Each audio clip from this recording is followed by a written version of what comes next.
Welcome, everyone, to the first in a series of weekly virtual conferences addressing the challenge of rehousing Ukraine. I'm David Smith. I'm the founder of the Affordable Housing Institute, and I am honored beyond measure at the opportunity to talk with all of you and to introduce the esteemed moderator and panel. Just a little bit about AHI.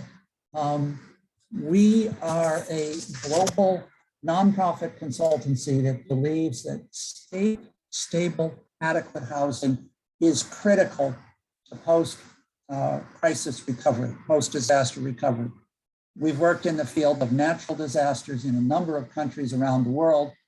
This is the first time we're dealing with disaster caused by aggression. But the principles of recovery are similar, and it is a continuum between relief and redevelopment. We also know that recovery benefits when local knowledge, local priorities, local experience are fused and connected to experiences in other countries around the world. We started on the journey of creating this conference series because as soon as it became clear we were dealing with a major invasion, it also became clear that housing would have to be an essential part of the recovery and rebuilding afterwards. Affordable housing does not just happen as a benefit of market success. In fact, in many ways, a rapidly recovering economy makes housing less affordable. So that even though housing is where jobs and families and children go to sleep safely at night and the foundation of a society, it's very hard to do right, and it's very hard to do right fast.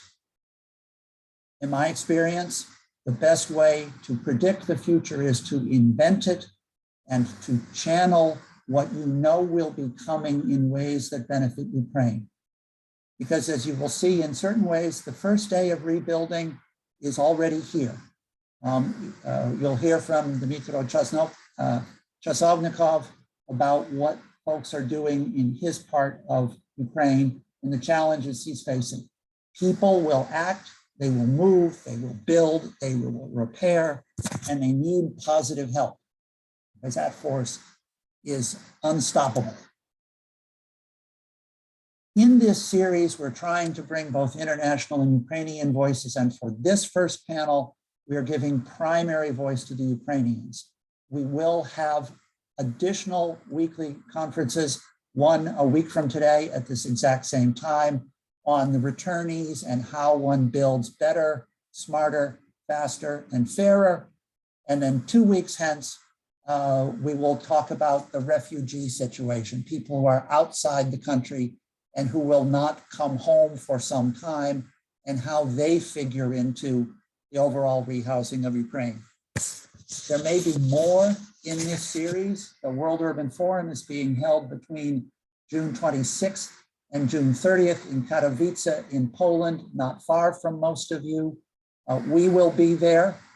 We believe that the rehousing of Ukraine will become a conversation topic in the World Urban Forum. We currently plan additional panels and virtual conferences in the series on the far side of the World Urban Forum, but we're guided by your level of interest and by whether, in fact, a convening such as this creates the opportunity for value additive sharing of knowledge, insight, experience, capital, action, and support. Again, I could not be more honored to be participating in this and to have the privilege of hosting it. I'm going to turn it over now to our esteemed moderator, Alexei Filiv of INTEGRITES. Alexei, over to you. Thank you. Дякую, David. Yes, thank you very much. Thank you very much, David. So, dear ladies and gentlemen, I'm pleased to welcome you as well. My name is Alexei Filiv. I am the managing partner of the legal company INTEGRITES, and I have the honor to be the co-moderator today of our first panel about the first day of our reconstruction starts, the situation, priorities and challenges. Today we have distinguished people at this panel who are going to be participating throughout the day. They represent different segments. There are representatives of the state authorities, there are representatives of the civic society organizations and initiatives. We also have the research institutions joining us as well. So basically, out of the 5 speakers that we have today, we would like to receive the full picture about how do they see the challenges of the reconstruction and rehousing Ukraine? What are the challenges that the rehousing and reconstruction is going to pose in front of people? And what should be the time frame for the reconstruction in those processes? So try to be very brief. Before we pass the floor to our first speaker, I would like to remind all of our participants that we would like to have this discussion interactive. So please, if you have any comments or questions, let us know in the chat. The comments are going to be selected and moderated, and they're going to be then passed to me, and I will be able to ask those questions to our distinguished speakers. And I would like to pass the floor to our first speaker, Nataliya Khotsianivska. Nataliya is the Deputy Minister of the Development of Communities and Territories of Ukraine, and I would like to ask Nataliya to tell us about the challenges that they see for the rebuilding of Ukraine as of today. Nataliya, please, the floor is yours. Шановні учасники конференції. Good day, good afternoon, dear ladies and gentlemen, dear participants of the conference. The discussion of the topics that are offered for this conference are really relevant and timely for Ukraine, and they're really urgent. We're really grateful for the support that has already been provided to us by the international organizations, and we really appreciate your readiness to provide the assistance to Ukraine in this harsh period. Сьогодні наша допомога та кошти використовувались максимально ефективно, особливо коли йдеться про відновлення та розбудову інфраструктури країни та безпечність об'єктів, що були споруджені коштом державного фінансування приватними коштами. На сьогодні це питання набуло особливої актуальності. На сьогодні майже 3 мільйона українців стали на облік внутрішньо переміщених осіб після початку повномасштабного as internally displaced persons since the moment of the full-scale offense. I'm not going to be mentioning these terrible figures of the housing and residential buildings that has been destroyed or partially destroyed. Thousands of families of Ukrainians are now left without a roof over their head. So basically, it is very important for us to start the construction or reconstruction based on the contemporary technologies that would presuppose building safer housing. Yes, Nataliya, we're really sorry for interrupting you. We're really sorry, but please, can we ask you to choose the Ukrainian channel in the interpretation, because our international speakers aren't able to hear you in the same channel. Yes, this is the channel that has been chosen. Yes, that has been chosen. Okay, that's strange. Що додати? Давайте запитаємо наших Let us maybe ask our speakers. The translation.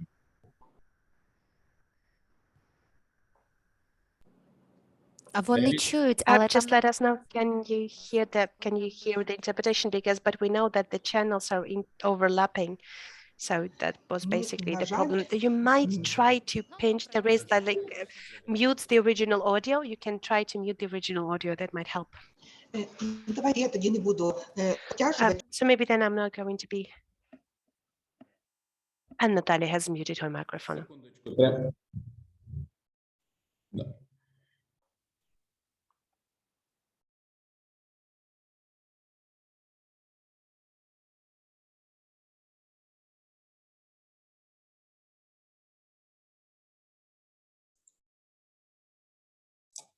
Може хтось з технічної підтримки розмютити, тому що Can we just maybe unmute Nataliya's microphone, because it seems that we have some kind of a problem. Can we just unmute her?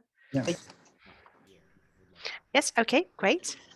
So please, Natalia, you can continue. Перепрошую, дійсно, і Like, технічні sorry, склалися like this ще technical проблеми. moments as well. Тому Yes, like sorry for наразі я not буду very завершувати acquainted with that, so I дане will слово. try to Я just close out my бажаю вам introductory speech. успіхів I плідної роботи do сьогодні want під to час wish you productive конференції. work during І ще today's раз дуже conference, дякую during всім today's учасникам discussion, and I за те, really що would ви like to express our долучаєтесь до такої gratitude to all важливої, of the вкрай participants for важливої для joining України and справи, starting this що great стосується conversation and important відновлення і deed for будівництва Ukraine on житла для rehousing and українців. reconstruction Щиро of вам дякую. Ukraine. Thank you very much. Пані Наталі, чи Yes, можливо все Natalia, but can we then ask some questions because you are the representatives of our regulator, because your ministry is going to be basically responsible for the reconstruction of our state. So does the ministry and regulators work in order to synchronize all of the construction norms and standards with the European norms? We know that the procedure has started quite a long time ago, but we would like to know whether the procedure is continuing during the war so that the reconstruction can be held according to the most contemporary, the most effective, and the most environmental friendly standards. Дійсно, мільйон працює і Yes, вже в right, you Раді, are. The і Ministry of Regional зареєстрований, і Development в is working, першому and we have читанні і already прийняти provided into the ряд уже Parliament of законів. Це Ukraine. і We have закон provided them some of the 72/82, changes. яким The draft передбачається law комплексне програми 7282 відновлення that регіонів. presupposes the Це і complex reconstruction законопроект program for the regions. We have the 7198, draft law відбудова зруйнованого 7198, житла. the reconstruction of the Цими destroyed housing. законопроектами Those передбачаються draft laws, зміни they presuppose державних the будівельних норм, amendments які to the state передбачають construction norms обов'язковість that створення presuppose the захисних споруд obligatory при nature ще for формуванні creating містобудівної additional документації, safeguards when а they також при providing your будівництві documentation for any kind of житлових object to be будинків. constructed, and especially when we're talking about the construction of the residential housing. Thank you. I think then I will then switch to our next speaker on the panel, and I think that I would like to invite Dmytro Chasovnikov, because Dmytro is the head of the initiative group for the housing for the educators in Mariupol, and he is one of those representatives who's going to share his personal experience about the situation on the ground. So what is the situation that we have with the IDPs? Or what do we have with the people that we currently call twice IDPs? Because we know that there was a lot of people who have left to Mariupol from the temporarily occupied territories of Donetsk and Lugansk regions, and now they had to once again move from Mariupol as well. Dmytro, the floor is yours. Good day, ladies and gentlemen. My name is Dmytro Chasovnikov. I am a citizen of Ukraine, and due to the Russian aggression, I have turned myself into twice internally displaced person. I have been working in the state institution, and I've also had been continuing my educator's work in the university. And I would like to share the two main points with you today during my presentation. I wanted to express some ideas about the events that I have seen starting from 2014. And the second part of my presentation would be about telling you about what has happened to our community as a result of the military aggression in 2022 as well. And I would like to start my presentation with what David Smith has said, because, you know, to be isolated is terrible, but to be ignored is as scary as to be isolated. So, you know, every person might face really terrible challenges that you cannot overcome without any additional help. And as of today, as the result of the Russian offense towards Ukraine, we know that there's many people who have got to this situation, my family and many other families all over Ukraine. I think you might know that starting from 2014, the illegally military formations, with the support of the regular army of the Russian Federation, we've had territories in Lugansk and Donetsk region that have been temporarily occupied. In the same time, the patriotic citizens of Ukraine, they were forced to leave their houses, their apartments. They were forced to leave those territories in order to, first of all, save themselves, save their lives, save their children, avoid violence acts against them, and to provide the functioning of the enterprises and companies and organizations that they have been working before. And the most important thing in this case, that they wanted to preserve their community in a safe place. So that place for us at some point of time was Mariupol. A lot of people from Donetsk region moved to Mariupol because Mariupol was the biggest and the most developed, industrially and culturally developed city of our region. And when we have been displaced, the families have been displaced, colleagues have been displaced, the friends have been displaced, we've started to build a new community and building up the new acquaintances. In order to preserve our existing community and in order to be integrated into the hosting community, we've tried to resolve the most important questions. And for example, receiving additional premises for us to be positioned in our organizations and offices, providing the needed equipment and providing the needed housing for all of our employees as well. We used to start with the dorms. In 8 years that we have lived, that our community has lived in Mariupol, with our own efforts, and mostly with our own efforts, and with the support of the local community and the local authorities, with the support of the international organization, we were managed to assimilate. They have provided the needed help for the IDPs, and we were able to restore our everyday activities. We'll be able to restore our everyday activities, and we were able to restore our life that we've left behind at the temporarily occupied territories.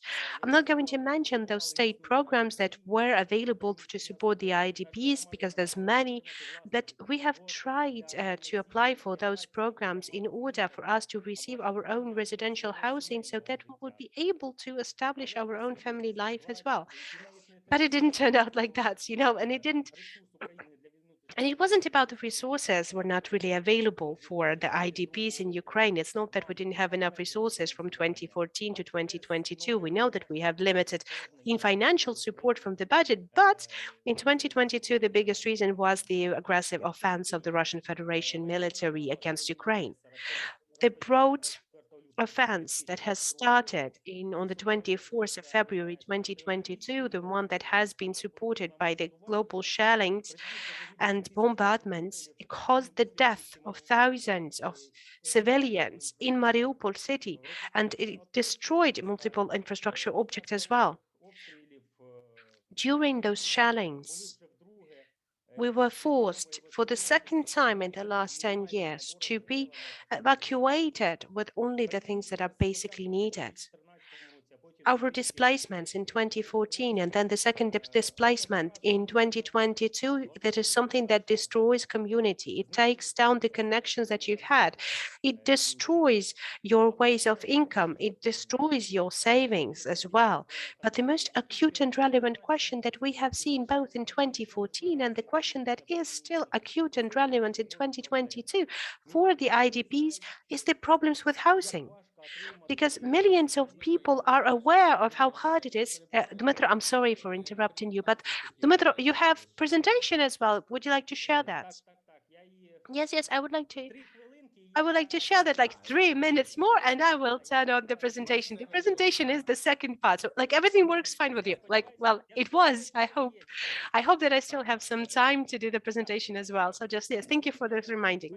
It's just that the one thing that I wanted to say, before that, wanted to do this kind of intro and they just show you with pictures and in the presentation and show you a couple of examples later on. So yes, so housing has been the most relevant problem, to earn money to build your own house or to buy your own apartment. That's really painful, especially it's really painful for the people who work for the society welfare. And it's really relevant for educators, for social workers, for state officers. And additionally, there will also be the people who have been twice displaced in this decade. It is important to say that this you don't need you don't need nuclear bombs, or you don't need the missiles to destroy the nation. You just have to decrease the education level. To destroy a nation, you have to destroy their education system. So I do see this in work. So, right now I'm going to be talking about these personal examples because, the Mariupol City Lyceum that I represent as the head of the initiative group, we all have come together and we're trying to do everything that's possible in order to preserve our educational institutions by evacuating our educators, evacuating our pupils and their families to the safe territories. We're trying to conduct the online classes as well, but we know that our main goal is to continue teaching children offline at the safe territories, and we've decided that we're going to be displaced to Kyiv. We're trying to preserve our community. We're trying to support one another with money, with ideas, with emotional or financial support as much as possible. And that was the way how we've got to this organization that has been created. We're trying to integrate into our hosting community in Kiev. People are going to be very persistent in order to preserve their communities and in order to organize their life in the new locations. We're trying to support and help one another. But in this process, it is very important to receive the aid from people who care, organizations or governmental institutions, or even the government of other countries. We understand that all of the power and all of the efforts of the volunteers at the state institutions of Ukraine are currently dedicated to the military forces of Ukraine.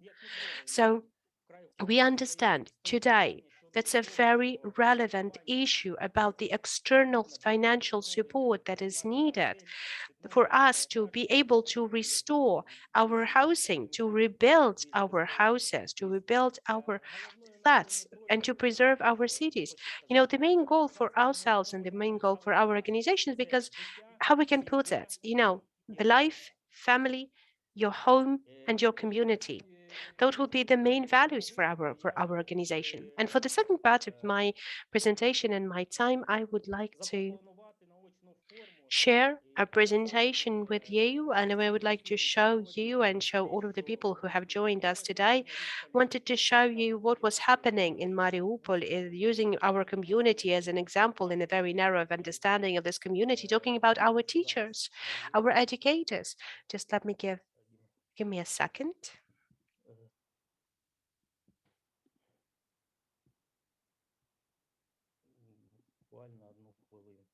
Just give me a second.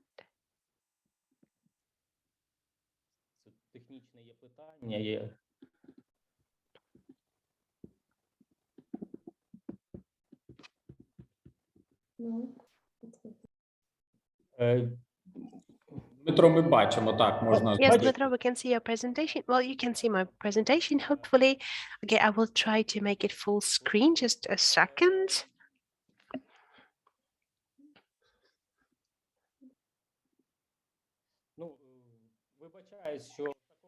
So I'm sorry that is going to be in that format. I just don't want to waste your time. So we'll just hope that it will be okay for you to read the presentation like that. So, you know, the war is, and this is one of the ideas of our organization that we have understood for ourselves, that it's basically the cold steel word that causes ruins, that causes hunger and death. But there's important because it highlights the most important values: family, home, and people. So we have had this information from the official resources, and you can see that about the Mariupol city. So you can see how many are displaced persons inside of Ukraine. So more than 430,000 people that used to live on the territory of Mariupol. Right now, more than 1/3 of those people have become the internally displaced persons.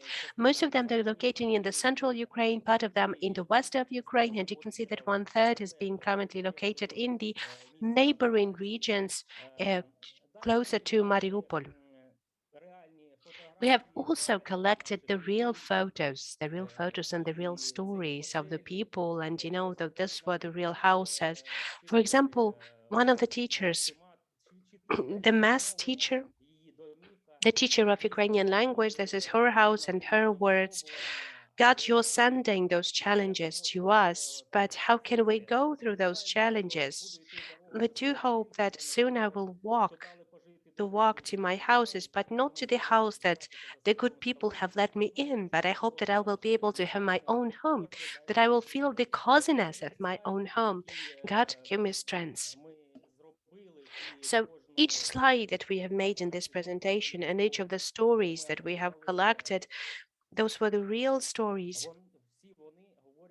And all of those stories, they speak about this feeling of home as the key stage of building our community, the main brick in building our community. For example, the physics teacher, he has been the also awarded with a state award for his educating experience. He says that he wants to continue teaching pupils. He wants to see the people who loved ones that he has lost due to the war. He wants to get back to his big family table. He wants to live again.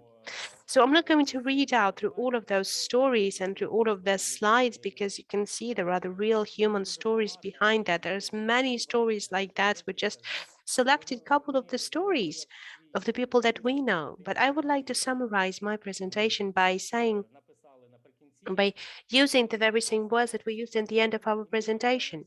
That we do believe that Ukraine will stand through that, and we know that the cities will be rebuilt. We just need some time and support to do that. Everything will be Ukraine. Thank you very much for your attention.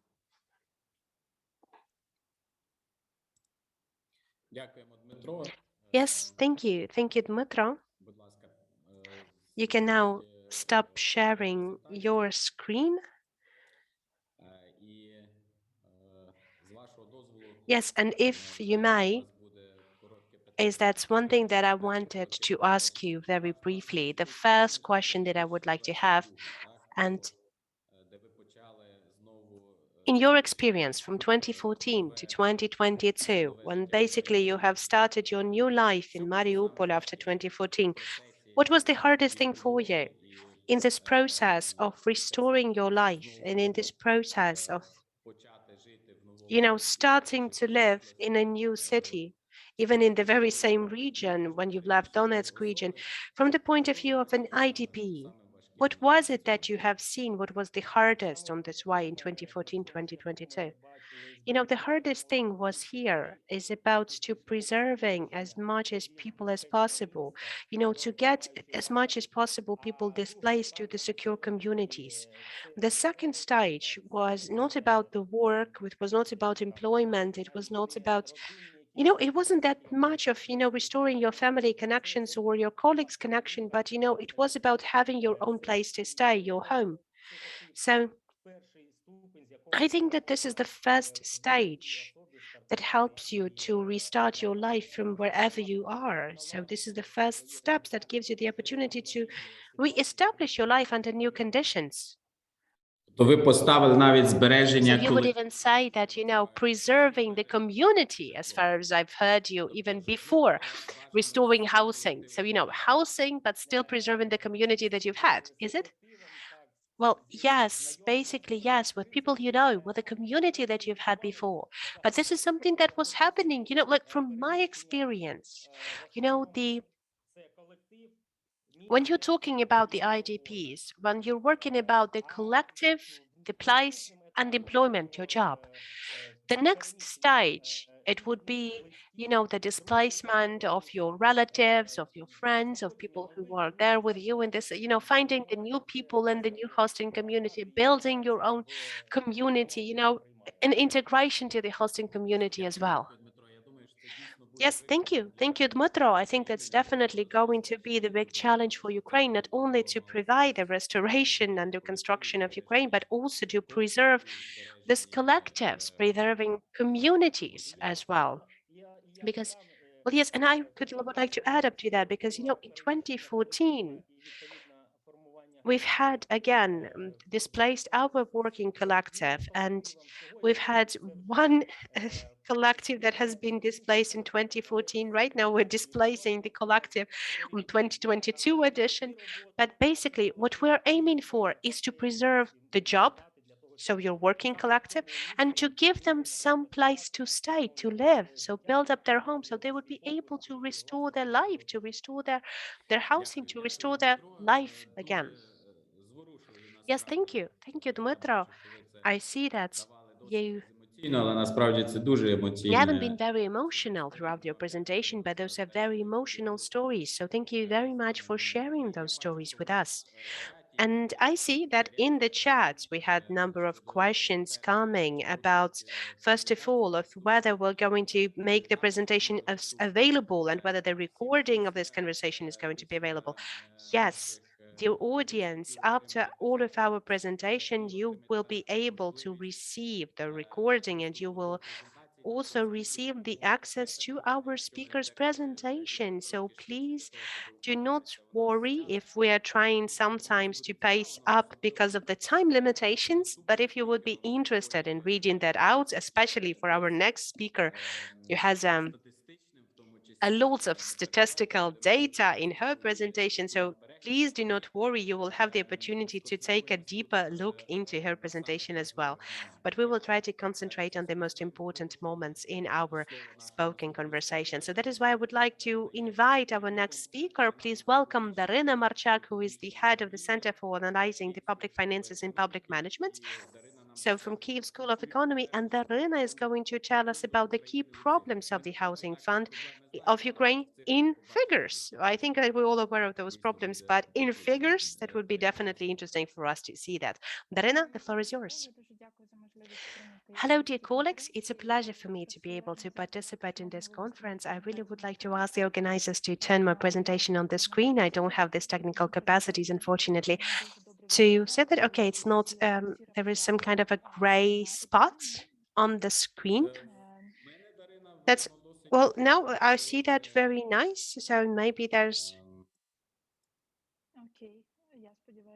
okay, so I hope that works good, but there has been some kind of a gray spot.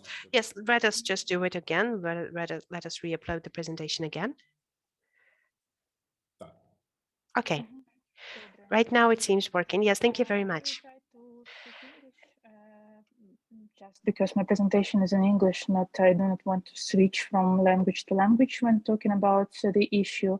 But if I do not manage to find some right words, please help me, colleagues.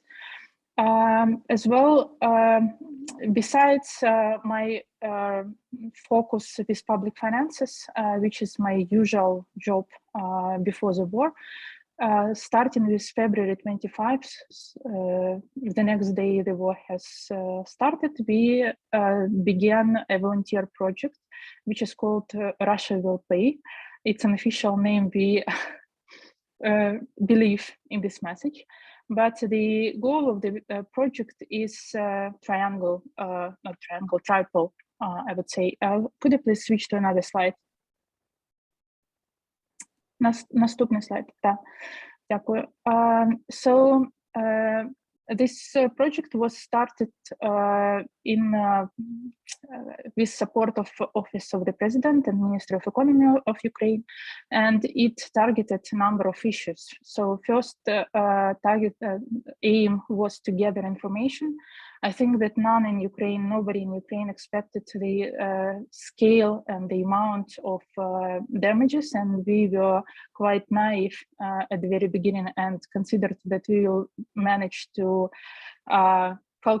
count any single damage that happened. But simultaneously, we began to make damage assessment of those assets available, publicly available, with information about damages. And this actually became one of the primary focus of the project as of now.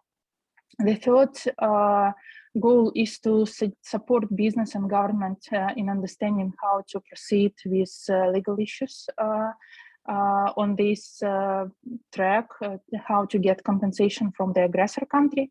But it's out of the focus of my presentation right now. So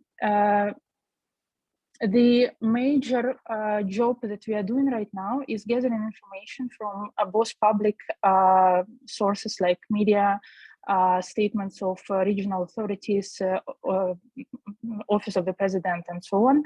And also it's working very closely with government of Ukraine in developing methodology, how to make damage assessment and losses and now needs assessment, and to make assessment itself. And starting from March, we are making on a weekly basis updates on the amount of damages that Ukraine has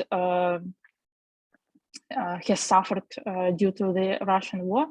And today, actually, we are going to make the new release, so you will see the latest figures. We are working mostly with indirect methods of assessment, as most of us understand that we have no possibility to access sites of damages in Mariupol or Severodonetsk or Lysychansk or other cities. That is why we use statistical data to make this kind of assessment. Still on those territories where available, for example, in Irpin, Bucha, in Gostomel, we are using object-by-object calculations.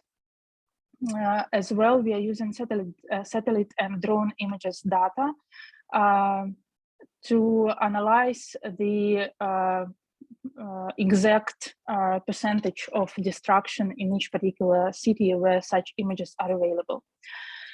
Could you please move to another slide?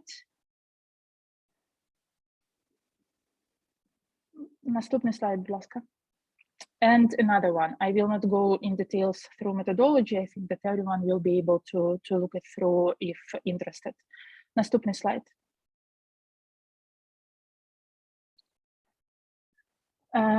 Дякую. So when talking in general about damages in Ukraine caused by Russian war, as of now, our estimates is about $104 billion US. It's the replacement cost. It's not the market value of the damaged and ruined assets. And important note is that first, we do not include in these estimates those assets that are located on the temporary occupied territories. We only include those assets that are damaged or ruined. And another important note is that we do not assess here those damages that happened before February 24th of this year. That is, we do not include anything, any damages caused since 2014 by Russian aggression. The next slide. Thank you. On this slide, you can see the major figures on the structure, sectoral structure of the damage. And as you can see, there are two major parts of this structure. First is infrastructure damages, mostly road infrastructure, but as well here we count railroads and airports infrastructure and so on. And the second biggest part is residential buildings and housing. Altogether, this amount is about $80 billion US. With other assets like social infrastructure, medical, healthcare capacities, educational institutions, and so on, counting for another $24 billion US. And on the next slide, we can finally see some statistics. Please move to another slide, to the next one. Thank you. So on this slide, you can actually find information about what is focus of our topic today. It's residential damages estimates. And as you can see, you have a very big relation between those territories that are most affected by war and by active where active battlefields are situated right now, and the cities with the biggest amount of the destroyed residential buildings. The leader, unfortunately, is Mariupol due to the size of the city and the level of damages. The second one is Kharkiv due to the size of the city, although Kharkiv is not damaged to as high degree as Mariupol, but it's one of the biggest Ukrainian cities. So the level of damages of around 30% of residential buildings makes these figures really big. And then you have Chernihiv, Severodonetsk, and other cities. And here you can see the financial estimates of these damages. But on another slide, you can find the same breakdown, but already with millions of square meters. Thank you. As of today, the total assessment of residential buildings loss in Ukraine is about 44.8 around 45 million square meters in Ukraine, with total value of the damaged assets around $40 billion. And as well, here you can see that the biggest losses are in Donetsk region, Kharkiv, Lugansk, Chernihiv, and Kiev regions without city of Kiev. And the most important is that in total, according to our calculations, around 860,000 Ukrainian families has lost their housing due to all these destructions. Important note is that we cannot calculate right now which particular part of this buildings is damaged to the level which allows reparation of the house, and houses that could not be repaired at all. But according to the World Bank methodology, which is used by our team as a basis for the calculations, the housing or any other building is considered to be able to repair if it's if the level of damage is less than 40% of the building. If you have more than 40% of the building damaged, experts consider this building not capable for rebuilding, and it should be demolished fully and built from scratch. Also, in these calculations, we count the cost of the buildings themselves. We also count repair costs, but we do not count, for example, the furniture, the techniques in the houses, and so on. So if we add here the equipment in all these houses, the sum will be obviously much bigger. I would skip the next slide and move to this one. Thank you. These calculations are approximate. The bigger accurate data on the damages we have, the more accurate estimates are done. And one of these methods to get this accuracy is to get satellite or drone images. We have already made such work for 4 Kiev region cities, and here you can see the detailed figures on the losses in these cities. For example, Horenka, Mashun, and Pusheveditsa, we are now working on making the same estimate for Irpin city to have the exact number of damaged and ruined buildings and so on. But in general, the figures are really depressing, and we understand that it's not only about the loss of the housing, residential housing, it's also about the movements of enormous amount of people that creates great pressure on Ukrainian social infrastructure, on medical, educational, other infrastructure in those cities that receive the IDPs, as well as cities abroad. So the financial needs for reconstruction are really very, very massive. And the last slide, the next one of mine, is that starting to 2014, the government has invested together with international community a lot of money to rebuild and to help with housing for those IDPs that lost their housing after Russian invasion in 2014. But as you can see on this slide, the sum were rather, how to say, rather small. I'm sorry, I found here one mistake. It's billion not in US dollars, but in Ukrainian hryvnias. Unfortunately, we do not have that amount of money in Ukraine's budget to fund this amount in US dollars.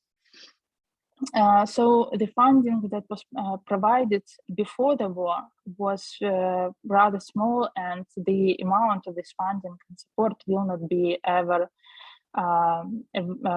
sufficient to solve the problem of housing for all Ukrainian IDPs that we have right now as a result of the war. Thank you very much. I'm very sorry for being long, and we'll be very glad to answer your questions, if any. Дякую вам, Дарина, за досить. Thank you very much, Darina, for the very interesting presentation. Thank you very much for trying to stick to a very brief time frame. Thank you very much, for sure. That's a very good job that you've done. We have a couple of questions from our participants and a couple of questions that I have as well. But let us start with our participants. The people are asking, what has been the basic price when you have been evaluating 1 square meter, when you have been evaluating the ruined housing? The basic price is changing, so we've been using the decree of Ukrainian government from February 2022 that has proved the overall cost in different regions for the 1 square meters of the residential housing. So those costs would be slightly different, but if we will go to the USD as of rates of February 2022, so that would differ depending on the region. That would be from $300 to up till $600, but the clean cost of construction would be around $500 per square meter.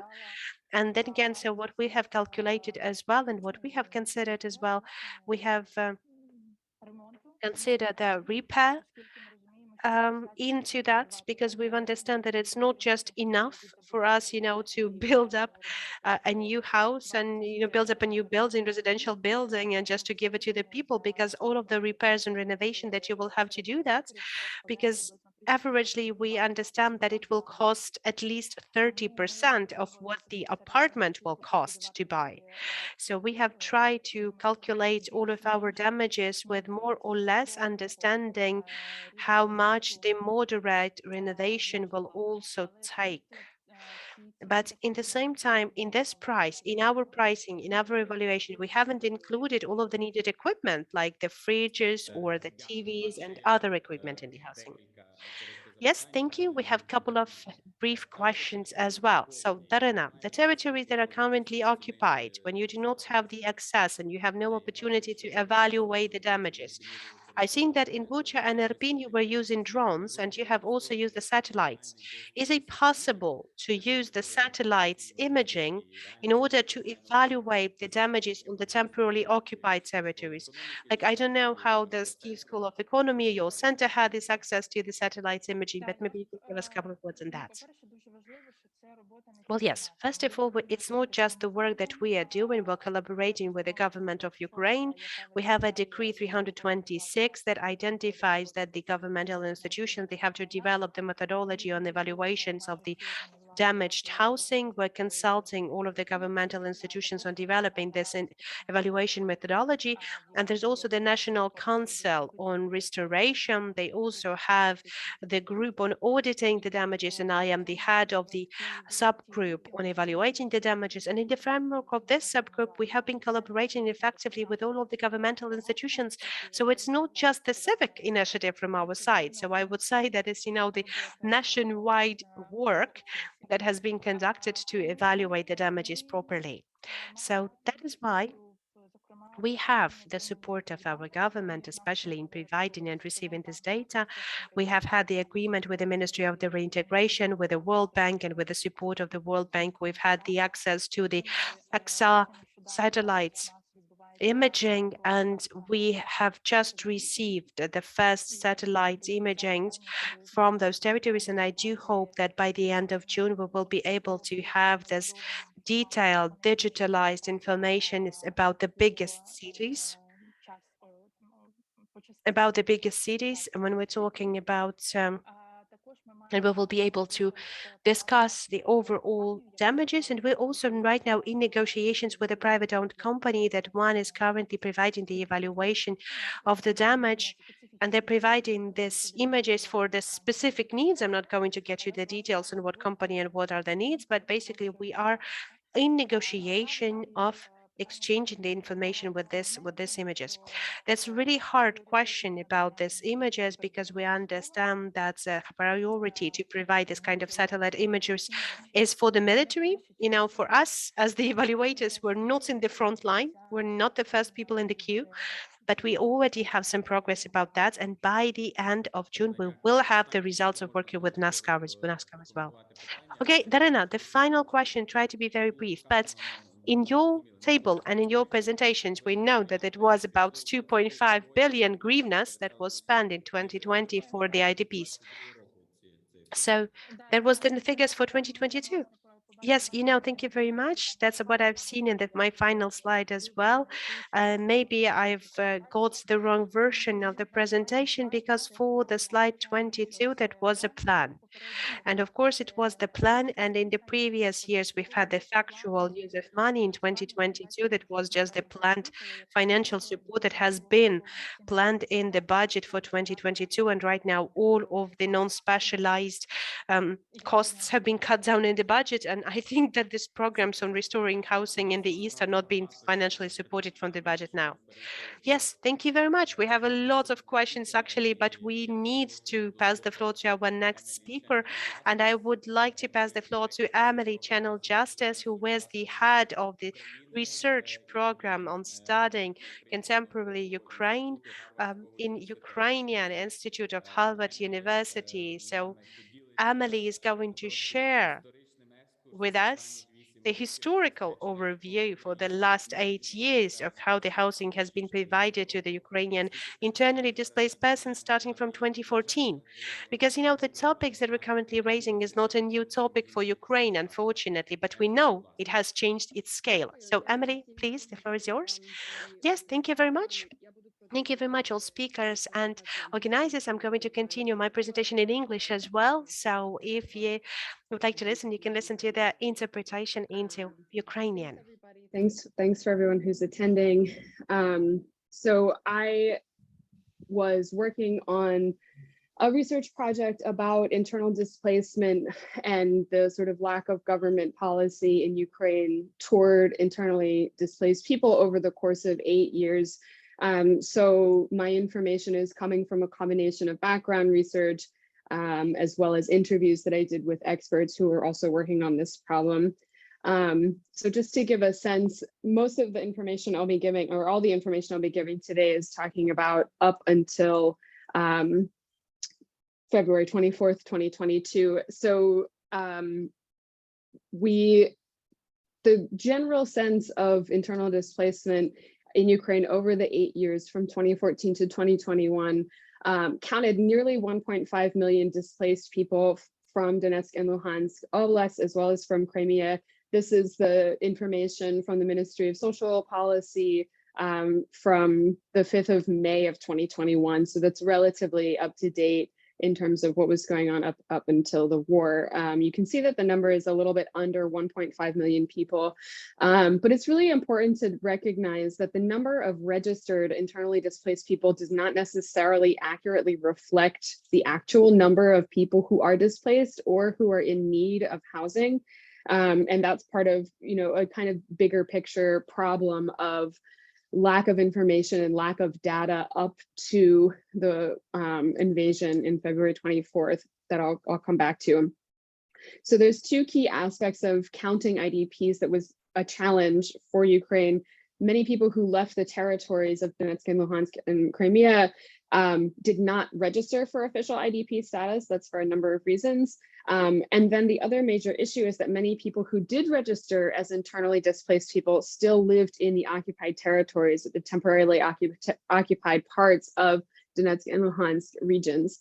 And this is, again, for a number of reasons that, people make different decisions about their status, but it's really important for us to remember that even if these official status exists, the official numbers exist, that's not always telling us the whole story, and we have to take this into consideration as we're crafting, policies to help people who are in need, in particularly of housing. So this brings us a couple of major questions for IDPs that, especially related to housing. The question of the status of housing for internally displaced people. So there's two aspects to this question. Internally displaced people, many of them kept the status of internally displaced because that allowed them to continue to claim the housing that they left behind, right? So in order to be able to claim that reparations or any kind of funding to rebuild that housing, people had to remain in internally displaced status. So a person who is internally displaced, in order to continue their claim on their housing, whatever the status of that housing is, remain internally displaced, even at the same time that they're reintegrating into a new community. So they're concerned not only about the status of their homes in the place that they left, but they're also concerned about the status of housing in their host communities. And then the additional question here is the status of housing for people who are still living in the temporarily occupied territories, whether those people are registered as displaced or not. It's important for us to, remember that their housing, these are people who might also be living in damaged housing, or who might even be displaced within the occupied territories because of housing. So this problem of housing was something that was repeatedly the kind of major issue among people that I spoke to. One of the major issues, and Nataliya Khotsianivska is a researcher who's been working on this issue of housing, and she'll be presenting in the third panel. But according to her recent research, some 50,000 properties were damaged or destroyed by the war in Donbass, and that includes 20,000 in the government-controlled territories. But there has not, up until now, been a database that can accurately identify all of the lost or damaged property in the temporarily occupied territories. And because of that, there's no mechanism for the compensation of loss or damage to those properties. There's no legal way to buy or sell properties in the temporarily occupied territories. And of course, there's also this issue of the occupying forces, the illegitimate authorities of the temporarily occupied territories that have taken over or expropriated so-called abandoned properties that are still legally owned by Ukrainian citizens. And so I brought some data that came from the Humanitarian Needs Assessment in 2018. So Nataliya Khotsianivska's research said 50,000 properties damaged or destroyed. This research said 40,000. That's reasonably close. This Humanitarian Needs Assessment also addressed winterization, not having enough winter supplies. Whether that's because of damage from the war or just generally access to resources. This is also a housing question. And third, as I mentioned, the question of IDPs trying to afford housing and housing security in their current residential areas. So we really do have these two different aspects of concern in terms of housing for internally displaced people up until 2022. What the Ministry of the Reintegration of the Temporarily Occupied Territories had been working on compensation for housing, lost and destroyed housing for internally displaced people. The last information that I have from 2021 was that 625 families would be compensated for their homes that had been destroyed. And the ministry was also guaranteeing 125 million hryvnia for the provision of temporary housing for IDPs. But I just want to give a sense here, this isn't so much a criticism as just you can see the difference between the scale of damage and destruction of homes and the scale of what the government had been able to make provisions for up until 2021. And I think this also speaks to Darina's presentation and this question of funding. The government already did not really have a lot of money being given to this problem. So it's something to, now that the scale is so much more astronomically huge, it's something further to consider. So I wanted to draw a little bit from a couple of interviews that I did with experts during this research in Ukraine, because I think they illustrate something really particular, which is the intersection of housing and economic security, because really, housing is related to jobs that people can have and the amount of money that people can have. So Irina Pavlik, who is an expert with UN Women, also pointed out that this has a gendered component. And we also need to keep in mind that when we're thinking about vulnerable populations here, there is a kind of gendered element to this. Single mothers are especially vulnerable. Women who experience gender-based violence are especially vulnerable. And so these are things that need to kind of connect with how we're thinking about future housing policy. So Irina Pavlik says the biggest challenge for IDPs is a lack of permanent accommodation. Renting housing is expensive and getting a good job is hard. These are the two first most common challenges, and they're interconnected. It's very hard to get a good job. And she mentions here that mining was often the predominant source of income for men in Donetsk Oblast.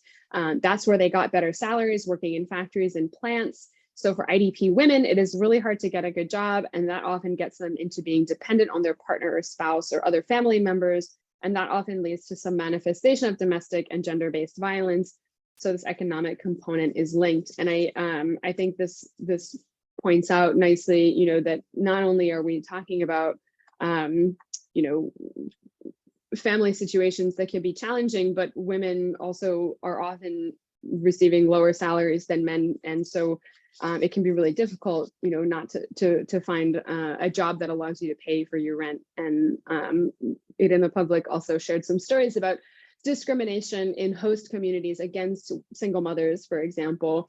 Renters wanted to rent to traditional looking families with two parents and children. And so these are, again, just sort of social components to think about when we're thinking about housing policy.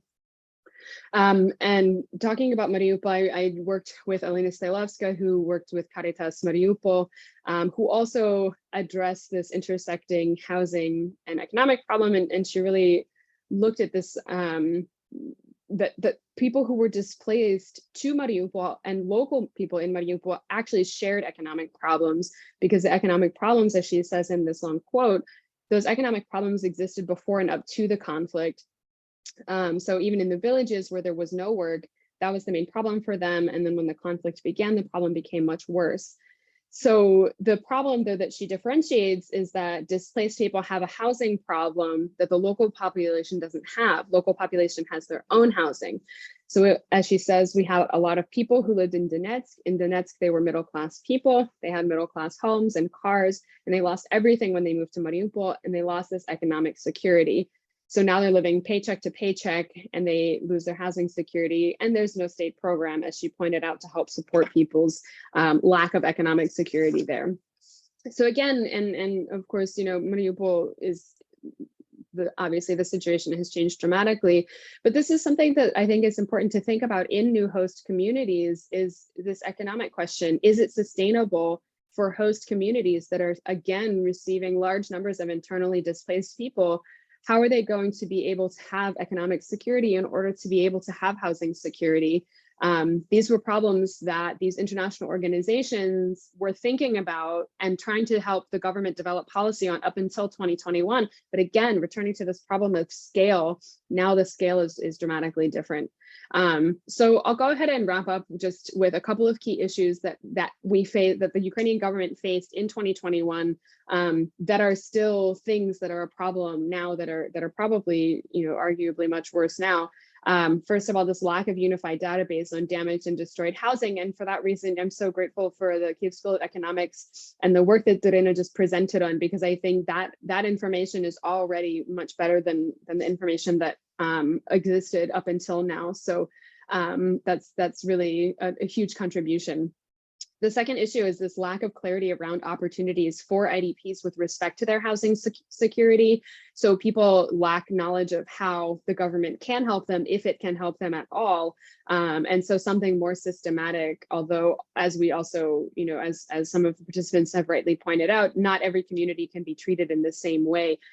So we have to think about how to differentiate access to policies, aid-based policies. Like I said before, this lack of economic security for IDPs contributes to housing insecurity. So thinking about rebuilding industry and economic opportunities at the same time that we're physically rebuilding people's homes. And then this problem of status, at the same time that IDPs were trying to integrate into their host communities, they were forced to keep their IDP status in order to keep their claim on their property in the temporarily occupied territories. And this is something that, my program recently published a report by Martina Urbanati that I can share a link to for anyone who's interested about this problem of status, where basically the government policy was creating a condition in which people remained displaced. Officially, their status was displaced, even if they were well integrated into a host community and had no intention to return. And that has a lot to do with claims on housing. So now that there are so many more internally displaced people, the Ukrainian government must really think seriously about this particular status and what it means and how it's connected to questions like housing. I'll go ahead and stop there. Happy to share these slides, and my program will be publishing some more reports on this topic for anybody who's interested, and I welcome your questions. Thank you so much. Дякую за увагу.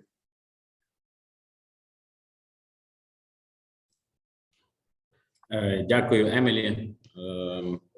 Дякую за те, що не тільки Thank you, Emily, and thank you very much for not giving us the statistics and information and how you have been provided with housing, but you've also had some really interesting insights from the experts that you have interviewed with, and it was definitely very interesting. I think that we'll have the next question, Emily, if that's okay.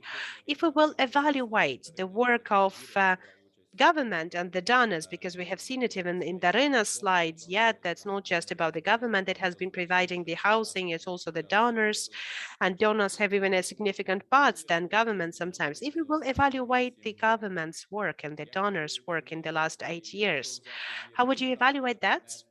And if we will take the results and of their work, and if we will consider the destruction of 2014 and the destructions of 2022, and if we will be continuing the approach that we had, whether we will be able to manage to cover it fully.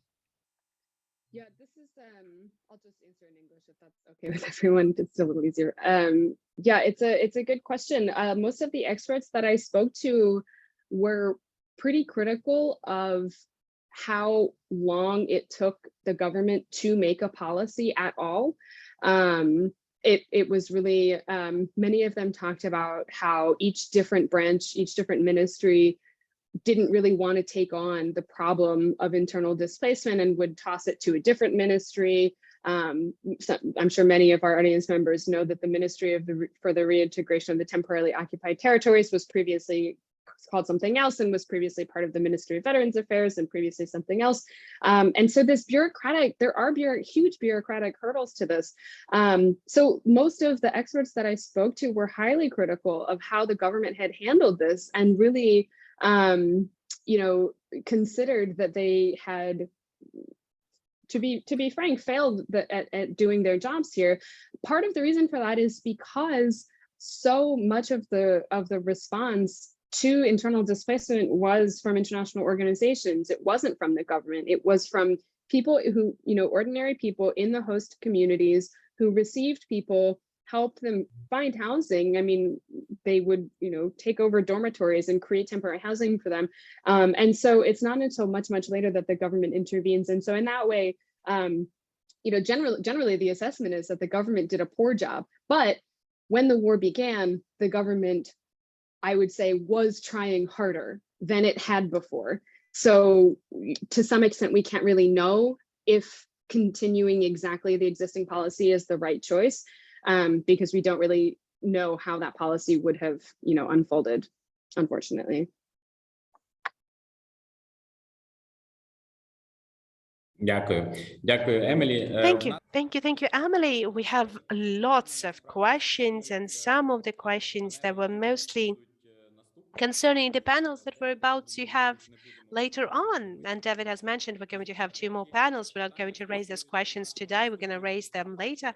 But some of the questions are concerning our next speaker, Alexander Anisimov. So I think that I would like to pass the floor to Alexander, because Alexander is the coordinator of the new housing policy project that is a partnering organization for the Blossoming Coalition. So he's going to tell us about the vision of how the reform is going to be how the system is going to be reformed and what it is what we would like to go to. So Alexander, please, the floor is yours.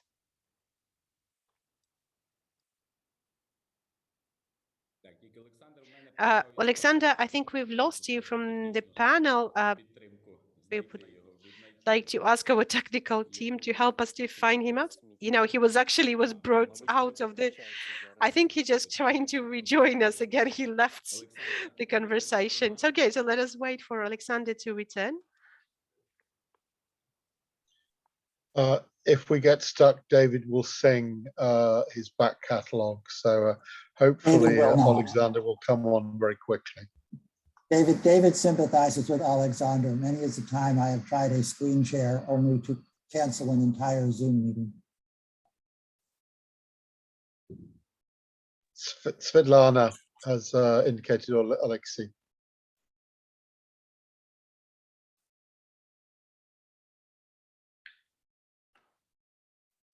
While we wait, Alexei, if you have another question for Emily until Alexander gets back, that would be promising. Svetlana has her hand up. Okay.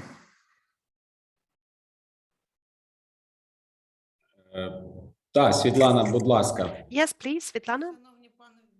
Yes, so David, Derek, Alexei, I'm pleased to welcome you all. It's a pleasure for me to see all of you here because, you know, we have been working on quite a problematic issues together for quite a long period of time. And using this pause that we now have with Alexander, I just wanted to say that the critique that we have heard on the side of the government, this is something that we're really considering. We know that there was a huge problem for all of us. I am myself an IDP, even though I haven't applied for the status. You know, I've left Donetsk in 2011 and I've got my parents, got my families there. And I do know how it feels when you're just trying to reintegrate in a new community. So when I was working on the state policy for 8 years already, there's one thing that I wanted to use this chance and ask the international community about this experience on the housing policy in this situation, on improving the housing policies as well. And with Alexander, who's going to be our next speaker, we're working together on that.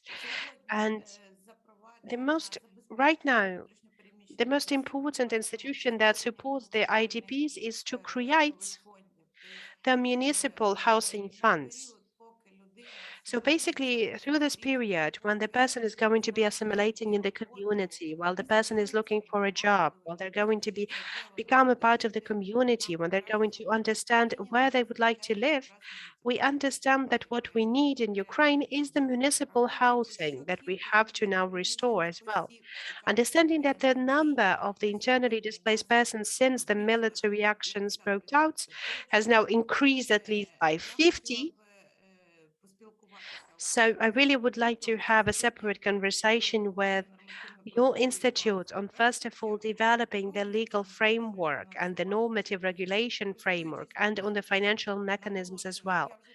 And having this chance, I've already announced these moments and emphasized these problems. And I think that Nataliya, in her presentation, needed to voice that out as well. But unfortunately, he had some technical problems. And then we've had the air raid siren here as well. So she was not able to stay for a longer period of time here.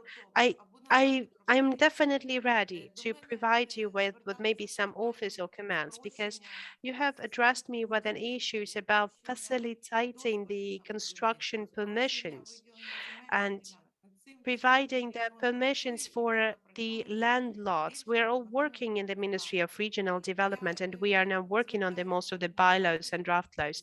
And I would like to ask the organizers to provide their offers and maybe to provide the international experience on the municipal housing fund creation. And I can see that Alexander is back. And, you know, having this moment while you have been away, I've used this moment to address our community. So thank you very much for your attention. Yes, thank you, Svetlana. You have definitely been the very good delight for our pause. But Alexander, the floor is yours, please. But you have to unmute yourself, of course.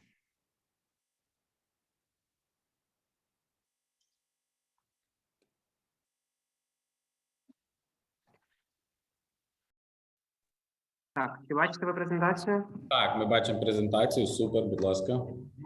Я Yes, we can see a presentation. Thank you. Yes, I know. Unfortunately, I had my lights out.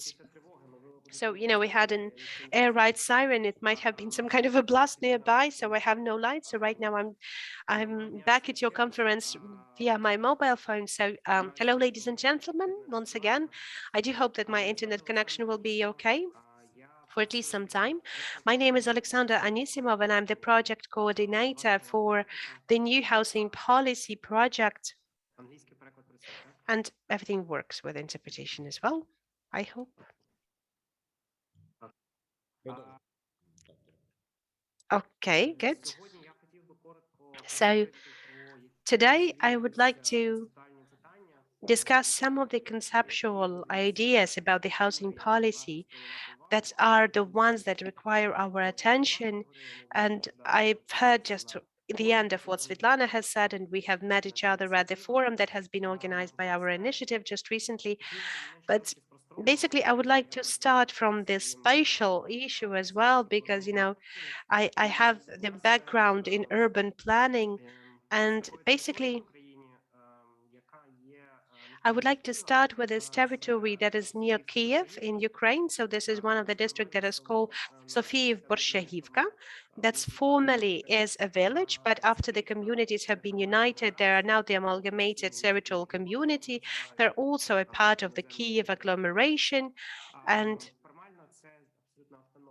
formally, that's a fully autonomous community with their own rules, with their own authorities. But what I wanted to outline here, the starting to those to year 2005 and how the systems of the city construction was, for example, it generated a very specific environment in those districts. So, it's non-functional. It's non-functional environment that's even less functional than the traditional Soviet district planning. They don't have the integration of the public transport. It's not connected to any other city fabrics. We don't have no of the green zones. We don't have lakes. We don't have parks. We don't see any leisure places. So 80% of this territory is basically covered by the residential buildings. So we understand that the private capital didn't build the needed social functions in these territories. And understanding those aspects, we know that those is the result of some certain mistakes, but on the other hand, that is also the result of passing the responsibility for the housing construction to the private developers. The community that was led by the mayor at that point, they received certain preferences, they received certain profits. But speaking about the long-term environmental perspectives, what we've lost was a great opportunity for the city to be developed and to provide the integral developments, to turn out into the effective city environment and so on and so forth. So again, the problem is it's not that it has been a result of the lack of policy or how the policy has built or implemented, but it is about providing the leverage of creating the urban environment to the private developers. One of the aspects is also that all of those houses, they're basically just the same on their social and economical component. So this is the housing that the people are investing their money and they want to own it. They don't have the municipal housing, they don't have the rented apartments, we don't have a separate housing for example, vulnerable groups of populations. So we don't have housing that is presupposed for the young families and for the students, and others. So all of this housing creates additional problems instead of resolving the problems. These people cannot perform any other functions in the places they live. and it doesn't build up the social securities for the other people, for the other group of population other than the owners of these houses. So this is just the spatial and social aspect that used to be practiced in Ukraine before the war, and we will show that it will continue if we'll not have the fundamental changes after the war. Maybe that will be in a different state, but in the essence of it, we will have the very same situation continued. Quite recently, there was a publication from the shift directives that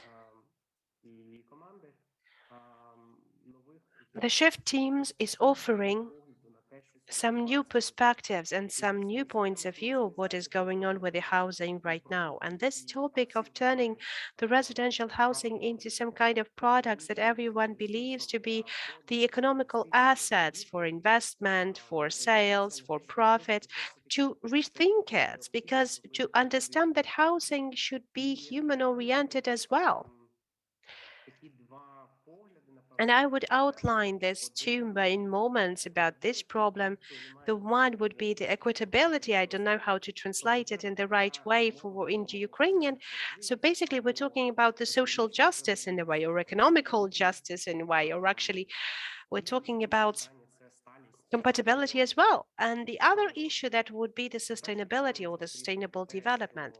The first issue of equitability, that is basically that the right for housing is the right that we all have. And the most important thing for us is how can we exercise this right? And unfortunately, we don't have the good conditions to do that in Ukraine. And especially, it wasn't that good before the war, and it didn't turn out better now. The second issue, that by implementing and exercising our right to housing, we're not going to take away our future. Like, for example, as the people in the Sofia Borshehivka has taken, because they have taken away the opportunities to create a socially diverse district. But we really would like to build up this kind of housing environment so that the future generations could blossom. I have outlined the four main points that are needed to be resolved in order for us to be able to reach the more equitable and just housing and construction system.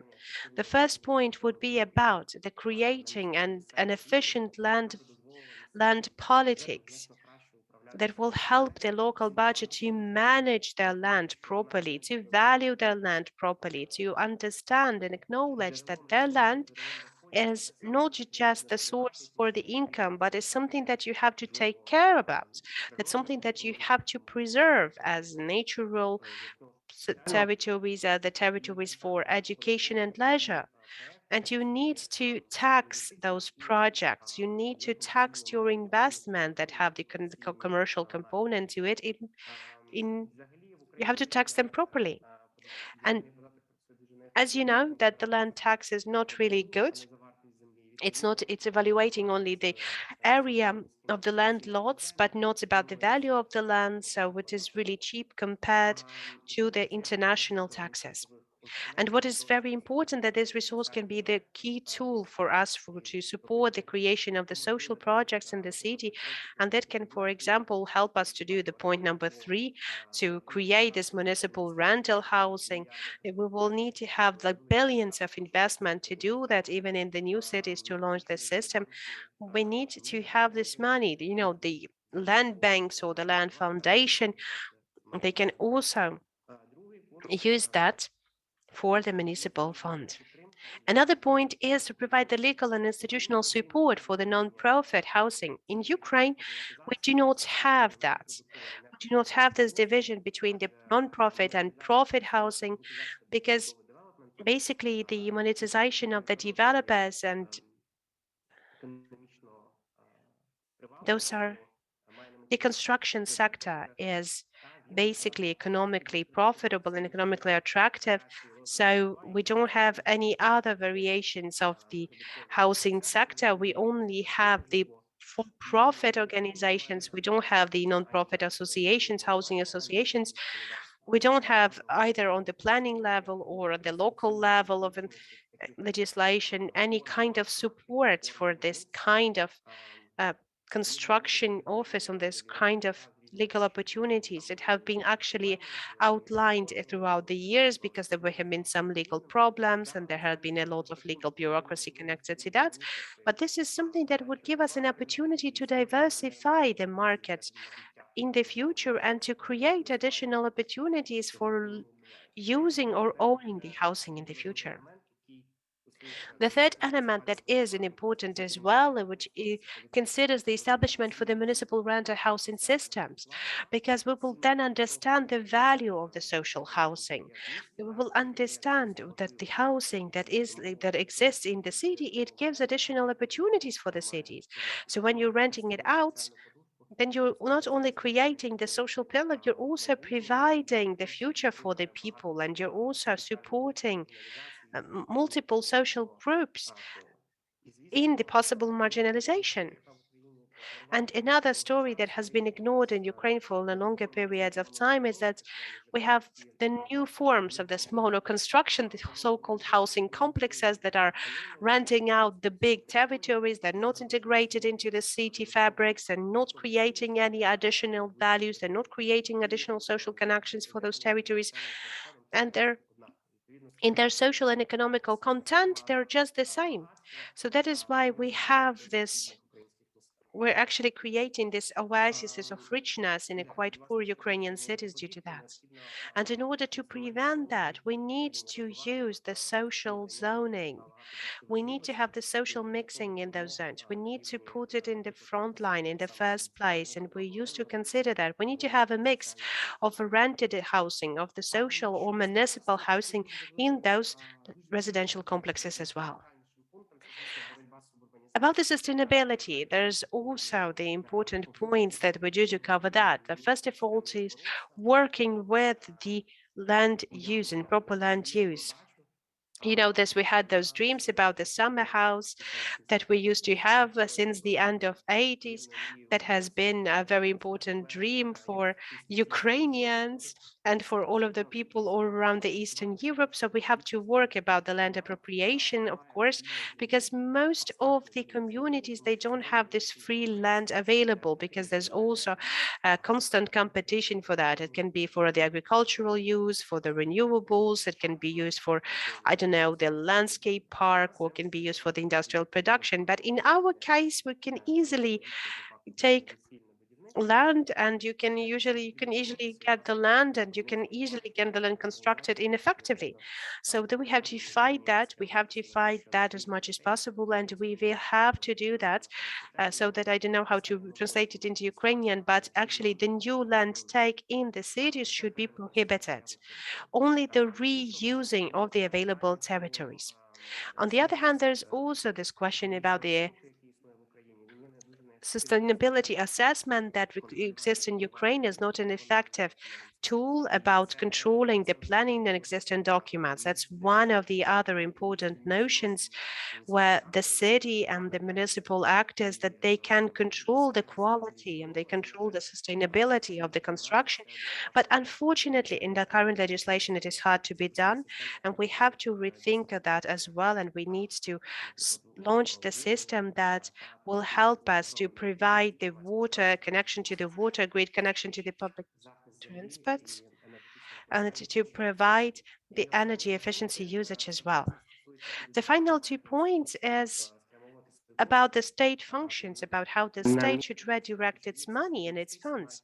In my point of view, the key investment should be held and should be directed into the main idea, so that the municipal enterprises would receive the long-term credits from the state, from the international fund, to be able to create the sustainable energy efficient projects, the projects that will not require additional subsidies or dotations in the end, but maybe it even could create the surplus of the energy production. So, and of course, we will continuing working on the additional subsidies from coal and gas, and it will definitely depend on whether we will be able to shift from the systematic dotation and to turn into proactive market and to use this investment into alternative energy and infrastructure. But trying to close, and the main key important things that what we need is, I have worked in the municipalities, but what we don't have this capacities to manage this kind of a system. And of course, like for example, in Lviv, we have quite progressive changes that we have seen in the global policies and in the way we're managing the assets that we have. But Ukrainian cities, they're quite away from all of those principles.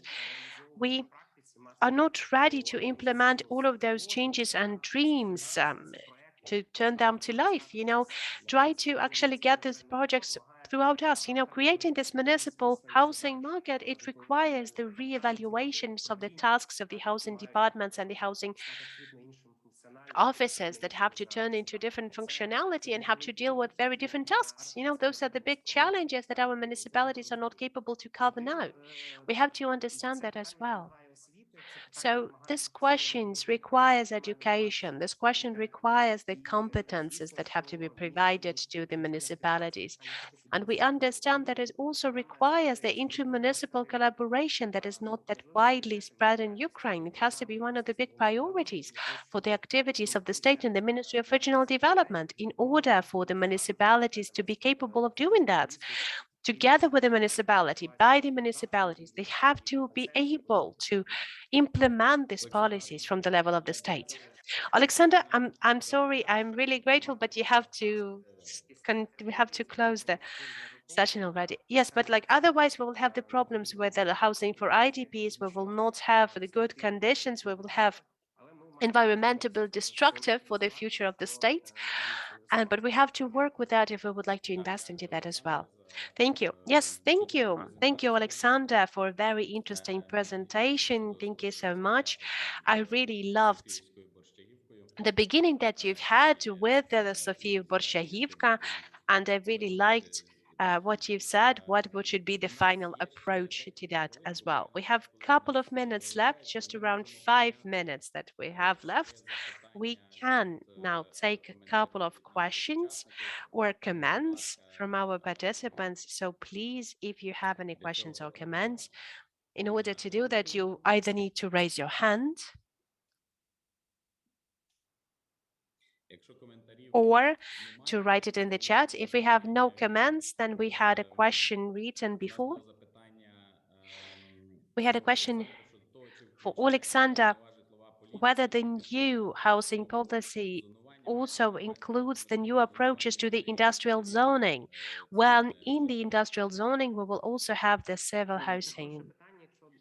That's a very good question. If we still have the representatives of the Ministry of Regional Development here with us, well, from what we know right now, that we're developing these documents right now, and we know that at this very moment, the permission, they do not allow us to get the full understanding of what is the multifunctional territories would be. So basically, somehow the housing can be included into some of the commercial objects as well. But the most progressive zoning right now will be the multi-leveled zones, where at the very same those zones we will have the quite industrial production, and for example the plant growing and the food growing, the residential housing, additional cultural functions. So basically that's the most progressive approach to that. So and it's not about this very specific zoning that has to be outlined in Ukrainian legislation. We know, but right now those are not basically going to the standards that we currently have. Those are the functions that haven't been reviewed right now in Ukraine. So, for example, we're talking about, for example, the logistics functions or the non-hazardous industrial production that can be placed in the residential districts as well. But this is something that is very important when we're talking about the communities that will be developed, or about these assets that can be built by the IDPs because they would like to get back to their housing.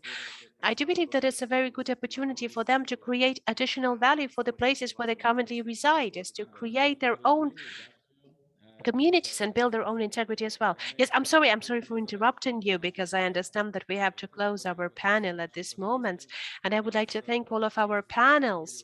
I know that due to the air raid siren, we didn't have this opportunity to listen clearly to the Deputy Minister presentation, and I do hope that our next sessions we will be able to catch up with that as well. Just briefly from my side, what I have seen from Ukrainian government, they're now using a different approach to the policies, and right now we already have some of the draft laws that have been provided on the construction norms as well, and on the methodology to evaluate the damages, for example, what Darina has mentioned. So we have seen that already, with the ongoing war, government is thinking of what we should do to restore and rebuild housing fund in the future.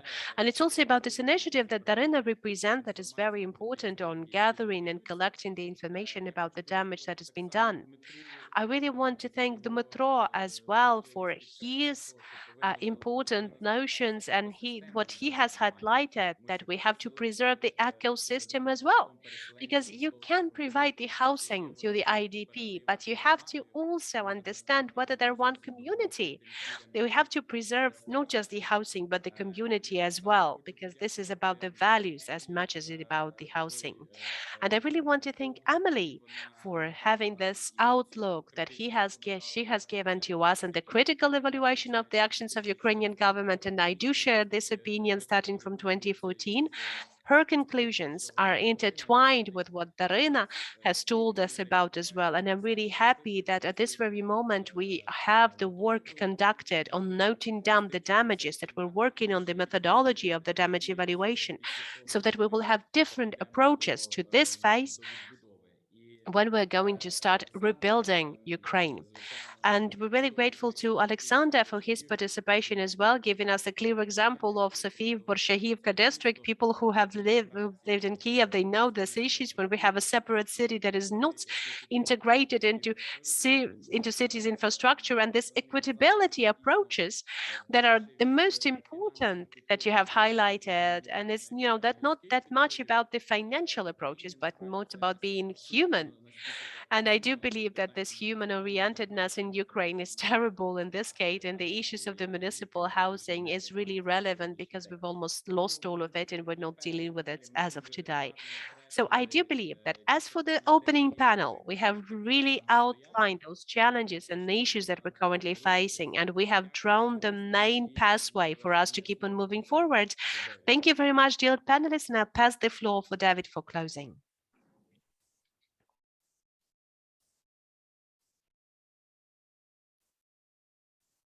In the midst of an air warning, in the midst of power shutdowns caused by the war, this panel has just, and the audience and all the questions, has just spent 95 minutes talking about the future and how the future will be better than the past.